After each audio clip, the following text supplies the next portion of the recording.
मैं नरेंद्र सिंह परिहार, नागपुर।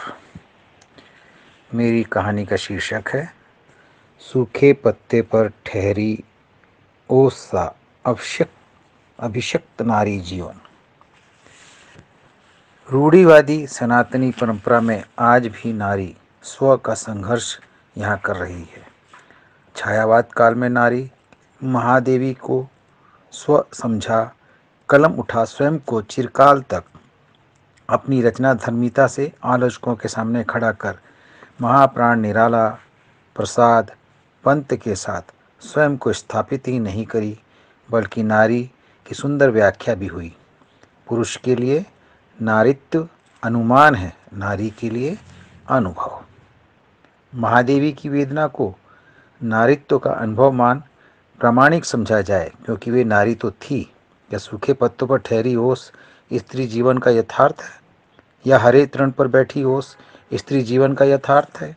इसके लिए हमें महादेवी के एकाकीपन व 35 वर्ष की उम्र तक ही लिखे अमूल्य साहित्य को समझना होगा।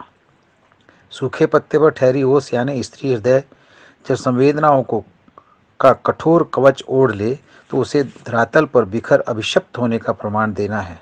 या हरे तृण पर बैठ, शनह शनह उभरती रश्मि की गोद में बैठ, वाष्प बन एक ऐसा कोहरा बन जाना है जहाँ एक झीना सा पर्दा सा प्रथम बनता है, फिर स्वच्छ व निर्मल जीवन का आभास ये नहीं यथार्थ दिखाता है। महादेवी वर्मा तो जन भावना के अनुसार भले सूखे पत्ते पर बैठी ओस सी लगी हो, परंतु वे स्वयं को नारित्व के पूर्ण स्वरूप में एक अस्तित्व मान हरे तृण पर बैठी ओस सा जीवन यापन करती है। महादेवी के शब्दों में, यह विरह की रात का कैसा सबेरा। उन्होंने अपनी उम्र के 30वें बसंत पर आज़ादी की सुबह पर लिखा। यह गीत मानो कह रहा हो, अंधेरे के उपरांत स्त्री के जीवन में चेतना के स्वर यानी प्रकाश की लालिमा प्रकट होने लगे तो स्त्री संस्कारों के यथार्थ व स्वयं की सीमा को समझते हुए कोहरे का झीना पर्दा स्वयं छाटने लगी, और तब प्रकृति व नारी जीवन मुक्त हुआ। समाज की दुखी व प्रत्यक्ता नारी की मुक्ति।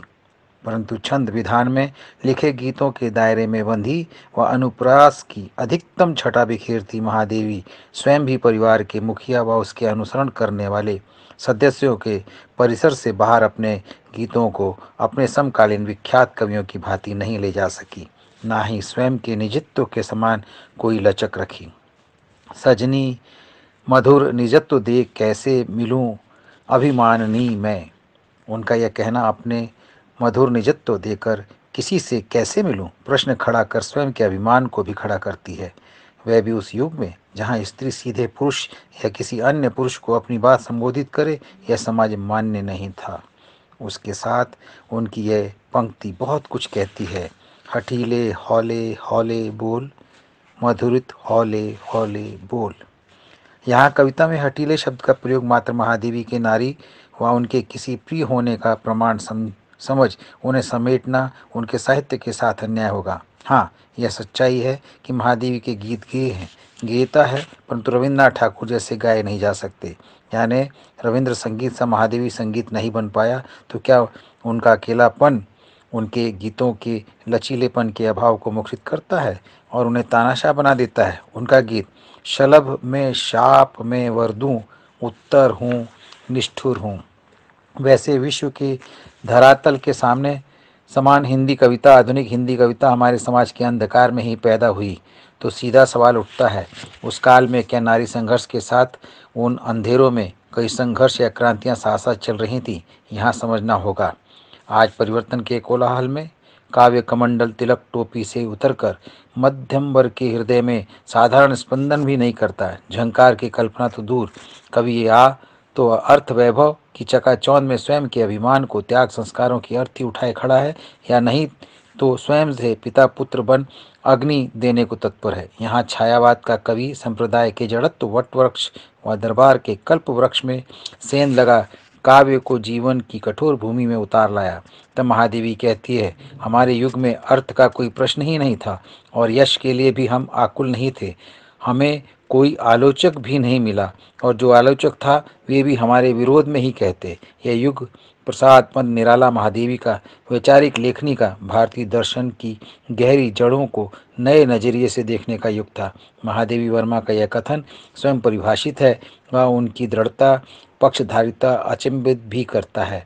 हम पौराणिक राम को नहीं जानते, तुलसीदास के राम को जानते हैं। दोस्तों, अगर मैं ऐसे कहूँ तो मेरा ये लेख बहुत लंबा रहेगा। मैं इसे यहीं समेटते हुए अंतिम अंतिम पैरा को आपके बीच में प्रस्तुत कर ख़त्म करता हूँ। देश आज़ादी के बाद समाज के हर परिवेश व वर्ग में सबसे ज़्यादा उपेक्षित व तिरस्कृत कोई वर्ण नहीं बल्कि एक समूह था जिसको शासन द्वारा संरक्षण देकर ऊपर लाना चाहिए था। वह एक स्वतंत्र शख्स के रूप में जिसे व्याख्यित होना चाहिए था, जिसका संघर्ष आज भी शुरू है। महादेवी अंधेरे को स्वपराधीनता से देखती है और वह आत्मिक पराधीनता की उस जड़ पर प्रहार कर सहज स्वीकार नहीं करती या कहें बिल्कुल बर्दाश्त नहीं करती।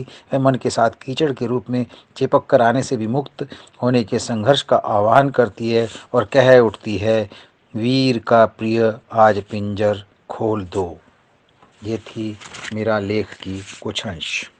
धन्यवाद।